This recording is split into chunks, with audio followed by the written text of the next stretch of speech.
বাংলায় অশান্তি সৃষ্টিতে বিজেপি নেতার যোগ মিলল। ধর্মতলা কার্তুজ উদ্ধারের ঘটনায় গ্রেফতার বিজেপি নেতা।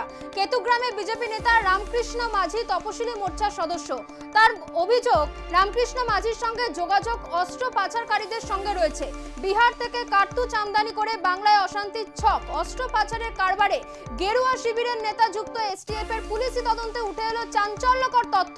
সুকান্ত মজুমদারের সঙ্গে এই রামকৃষ্ণ মাঝিকে দেখা যায়। সুকান্ত মজুমদারের সঙ্গে এক মঞ্চ ভাগ করে নেয় রামকৃষ্ণ মাঝি। রাজ্য বিজেপির নেতারা এই প্রশ্নে কেন নীরব? উঠছে একাধিক প্রশ্ন। আরো একবার জানিয়ে রাখি, কলকাতায় এসটিএফ এর হাতে গ্রেফতার বিজেপি নেতা রামকৃষ্ণ মাঝি।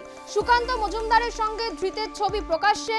তার কাছ থেকে প্রায় 120 রাউন্ড কার্তুজ সহ উদ্ধার হয়েছে, বাজেয়াপ্ত করা হয়েছে 8mm পিস্তল, 100টি ও 7.6mm পিস্তল এবং পিস্তলের সঙ্গে 20টি কার্তুজ উদ্ধার করা হয়েছে এবং ধৃত রামকৃষ্ণ মাঝিকে জেরায় 3 জনের নাম উঠে এসছে।